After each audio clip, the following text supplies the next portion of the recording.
In 2024, building your personal brand means everything. And in today's video, I'll take you guys a little bit behind the scenes, just showing you how I was able to elevate my own personal brand, and I'll be showing you guys how you can do the same. And upon taking the time to invest in my own personal brand, it only made sense to invest in the best. Ladies and gentlemen, I'd love to introduce you guys to Headshots Johannesburg. Today, I'll be having the famous Wesley photograph my images and help me elevate my personal brand, as well as sharing why it's important to elevate your brand image in 2024. So without further ado, let's get straight into the video. So one of the first ways you can actually elevate your personal brand is to establish an online presence. And with that being said, you're going to have to embrace the vulnerabilities that come with being in front of the camera. What I found really interesting was what Wesley said next. I asked him about how he was able to take a shy client or even a confident client and allow their true personality to shine through the camera. Listen to what he said. You know, with personalities that are more confident and those who are a bit more on the shy side, how have you been able to at least bring out that confident person in them and help that elevate their brand image? So one thing you need to remember is that in front of the camera, everyone's the same. Everyone is equal. Unless that person is like already an actor or a model, already done, photo shoots and money, fine. Yeah. But that's not the case for most people. Most people are coming here for their own businesses, whether they're in corporate or whether in, they're starting their own things. So they've never really done this before. So the confident person and the shy person is the same in front of the camera for the first time. So my job is just to kind of let them know that it's completely normal to feel shy and nervous in front of the camera. It's notorious to be shy and nervous in front of the camera. Everybody feels that way. And so what I do is I just make sure that I help them through the whole process. I coach them, I direct them, I guide them down to the fine details so that they don't have to worry about that. And then they don't have to think, how do I do this? What if I get it wrong? Because they don't have to think about that. I'm going to tell them what they're going to do. And that takes away like majority of the performance anxiety that they would go through in front of the camera. And so that helps them through the process.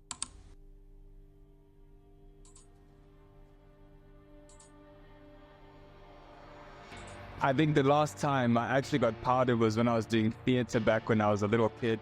So it's quite interesting to have that happen again. I'll about hit through the weight, but you don't have to feel too, to stand. Let's say we have a CEO interviewing you in a podcast or something. Sit like that. We want to show it's not too sightseeing. It's not too lady looking. You want to show a bit of vibrato, confidence, and all that jazz. But the other guy to be smart. That's it. Yeah, perfect. Bit of happiness with the closed lip. That's the one. Nice on you. Hold a bit. Eyes deep into the lens. Look far away into the mountains of the camera. Good. And let's go with the little giggle. Little giggles. Good. Big giggles, here we go.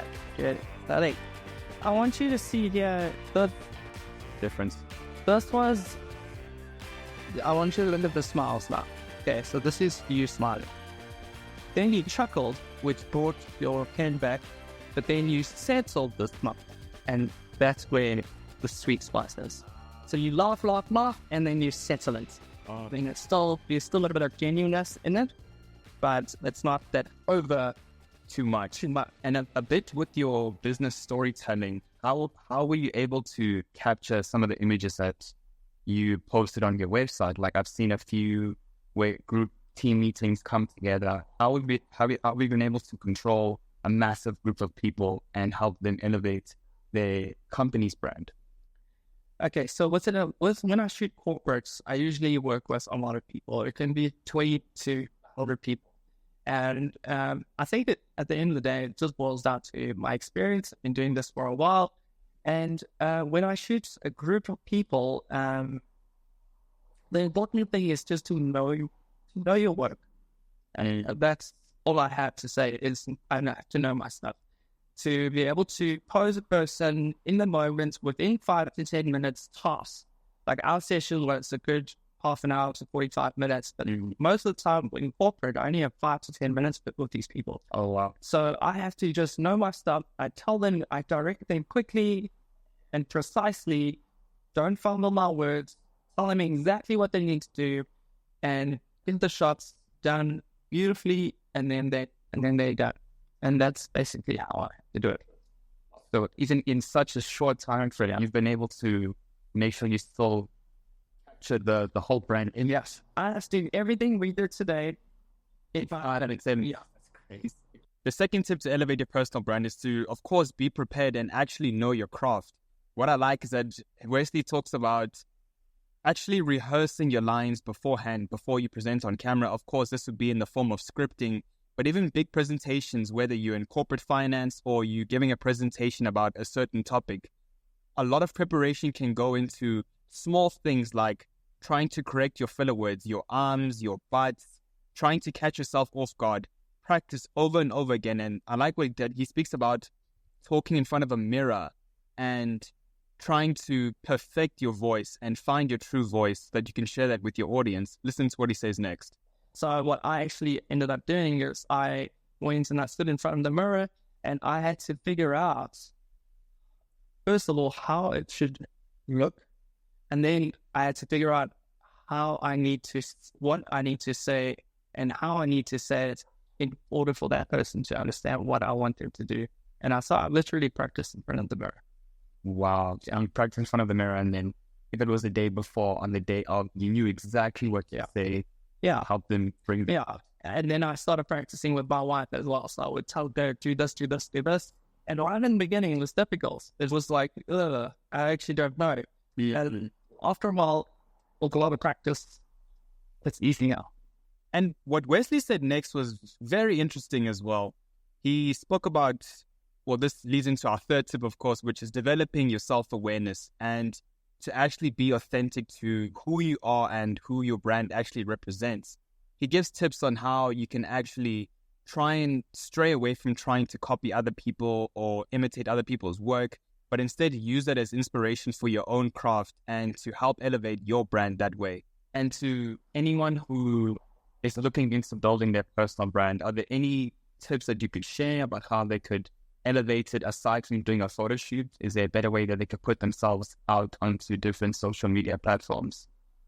I think the advice I would give, and it's not exactly advice I do for myself, but it's, I always say is self-awareness. It's just understanding who you are and just being that person, because as soon as you start to be someone else, you get confused, you get very unsure of what's happening, you start to do a lot of other things, and you lose a bit of tunnel vision. So I think with self-awareness, you are able to bring back that tunnel vision and know exactly what you want, and that's what you do. And then that whole process becomes a lot easier. And you don't fumble with other ideas that don't work. You just get the job done. It's interesting you say self-awareness as well. Have you had some shoots where clients have come in and have, I don't know, tried to pretend to be someone else, and you quickly can pick that up on camera, and you have to redirect them? Have you had instances like that before? I think so, yeah. It's a lot of the times it would be the younger folks. They're still finding themselves. The older guys, not too bad. Bad, yeah. A lot of the older guys, and ladies, obviously, they let me kind of take over. They let me, you might say, and they kind of just, they follow my direction. It works. And the fourth and final tip is to elevate and not change your identity. I thought this was brilliant when Wesley was talking about this, because I understand, especially in my position as a new creator or someone who's trying to establish themselves in the online world, I see a lot of inspiration, a lot of people who have managed to find their voice. And instead of trying to copy exactly what they do, I've tried to draw a lot of inspiration from that. So for example, with this photo shoot, I actually got this idea by seeing another creator go through a photo shoot as well, and using those images to help boost his brand image, which is exactly what I did. So would you try and advise someone to just try and stick to be who they are as much as possible. Definitely, yeah. And obviously, I mean, people are coming here to innovate who they are. So we do try and pick it up and innovate it a little bit further. I think the only thing is about, like, when I say self-awareness and knowing who you are, you can easily fall into a comfort zone and you get comfortable with that very version of yourself. And yeah, we are trying to innovate that version. We're not trying to change who you are, but we're trying to innovate it. So I do try and push my clients just to do something a little bit more exciting than what they would normally do. And then I ask them, how do you feel about that? And if they like what they see, then we push it further and further. So that is what is happening here. We just innovate. We're not changing anyone. It's just innovating what actual person. Yeah. And what exactly can we take away from this? We can focus on what works instead of trying to always start over. So if you've picked a craft, you've picked a business model, or you've picked a project that you're going to execute with your team, see that project through until the end, because it's very easy to stray away once you've made a mistake. Once you've made a mistake, it's very easy to give up and just say, you know what, let's start again with something new. But instead, focus on what's working, what's worked for others. Use it as inspiration. Inspiration is a big part of elevating your personal brand. Use that and try and make small adjustments that'll help give you the final outcome that you're looking for. And for anyone watching who perhaps wants to learn a bit more about your services, or what's the best way that they can reach you, especially if they're located in Johannesburg? Either my website or my Instagram. That's where I'm most active, which is just Headshots Johannesburg. For my website, it's headshotsjohannesburg.co.za, and my Instagram is just at Headshots Johannesburg. All right, perfect. Well, thank you so much, Betsy, for your time today. I really appreciate helping me elevate my brand, and I really hope that someone else may benefit from this and also reach out to you for your services. So thank you so much for your time today. Thanks for being here. Take care. Thank you. So there you have it, guys. I really hope you enjoyed today's video about speaking about how you can actually elevate your online presence and push your personal brand, especially for the rest of the year and leading on into the future. Share this with someone who perhaps is in the same position. They're trying to elevate their online presence or trying to boost their brand image. Encourage them to book a photo shoot with a professional photographer and to actually work with someone who knows what they're doing. So there you have it, guys. Don't forget to like, comment, subscribe, and share the video. Take care.